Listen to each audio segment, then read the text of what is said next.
बहुरानी सिर्फ पति नहीं, उसके परिवार से भी तुम्हारा गठबंधन हुआ है। मम्मी जी, आज मेरी फ्रेंड ने हमें डिनर पर इनवाइट किया है।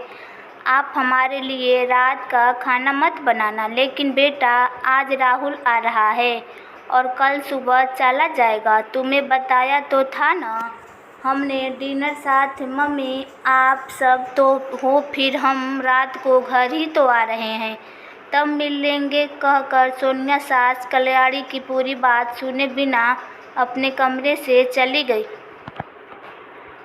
कल्याणी जी ने बेटे बहू को कभी घूमने फिरने से मना नहीं किया था। नहीं उन्हें कोई आपत्ति थी, बस वो चाहती थी कि आज वो घर पर रहे, क्योंकि उसका छोटा बेटा राहुल निशांत और सोनिया की शादी के बाद पहली बार हॉस्टल से आ रहा था। शादी के समय उसके पेपर शुरू होने वाले थे, इसलिए वो अपनी भाभी के साथ वक्त नहीं बिता पाया था। सोनिया की शादी कल्याणी जी के बेटे निशांत से हुई। कुछ ही महीने हुए थे। कल्याणी जी सोनिया को बेटी सा प्यार देती थी। वो चाहती थी कि जैसे उसकी सास ने उन्हें बेटी बना कर रखा, वो भी अपनी बहू को ऐसे ही रखेगी। इसलिए उन्होंने दोनों बच्चों को पहले ही समझा दिया कि भाभी को वही प्यार और सम्मान मिलना चाहिए जो इस घर के हर सदस्य को मिलता है। राहुल तो हॉस्टल रहता था, लेकिन कावेरी ने अपनी माँ की बात का मान रखा। वो भाभी भाभी कहते हुए सोनिया के पीछे पीछे घूमती रहती, घर के काम में मदद करती, लेकिन सोनिया को ननद के साथ नहीं सुहाता। वो अपनी ही मस्ती में रहती। उसे सिर्फ अपनों और अपने पति से मतलब था। हम उम्र ननद कावेरी से भी वो नपी तुली बात करती थी। कावेरी उससे बात भी करना चाहती तो वो अपना फ़ोन लेकर बैठ जाती। कल्याणी जी चाहती थी कि सोनिया घर और घर वालों को भी सम्मान दे। कल्याणी जी सब देख समझ रही थी, पर चुप रही। उन्होंने निशांत से भी कभी सोनिया के रूखे स्वभाव के बारे में बात नहीं की। सोचा बहू नए माहौल में आई है, धीरे धीरे सब समझ जाएगी, पर वो इंतज़ार ही करती रह गई। और आज सोनिया की बात उसके दिल को चुभ गई। कल्याणी जी ने सोच लिया था कि आज सोनिया को समझाना ही पड़ेगा। वो सोनिया के पीछे पीछे उसके कमरे में गई। सोनिया, यहाँ मेरे पास बैठो। बिस्तर पर बैठते हुए कल्याणी जी बोली, बहू, जैसे तुम्हारी मम्मी पापा भाई बहन तुम्हारे हैं, वैसे ही हम भी तुम्हारे हैं, लेकिन इतने समय बाद भी तुम हमसे घुल मिल नहीं पाई। कावेरी भाभी भाभी कहकर पीछे लगी रहती है।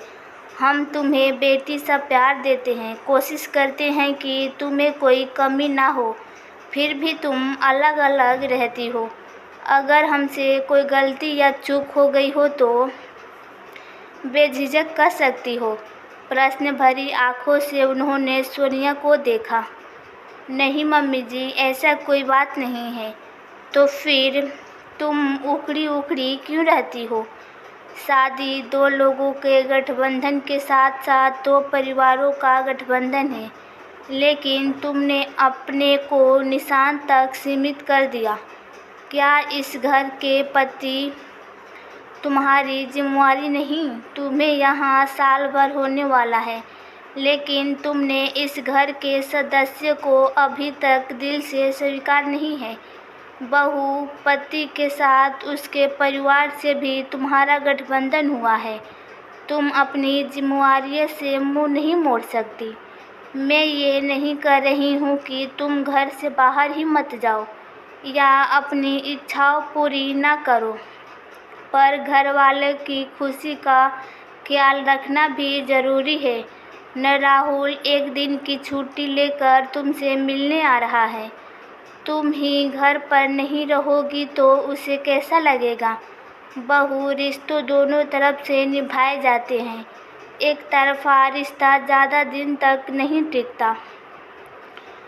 तुम समझ रही हो ना मैं क्या कहना चाहती हूँ? जी मम्मी जी, मैं अच्छी तरह समझ गई। अब आपको शिकायत का कोई मौका नहीं मिलेगी। सोनिया ने फ़ोन उठाया। काव्या को हम आज नहीं आ पाएंगे। आज मेरा देवर आ रहा है। चलिए मम्मी जी, आज राहुल की पसंद का खाना हम दोनों मिलकर बनाते हैं। भाभी, मैं भी, कावेरी भी चहकते हुए बोली। हाँ हाँ, हम तीनों मिलकर बनाएंगे। कल्याणी जी सोनिया की बात सुनकर मुस्कुराने लगी।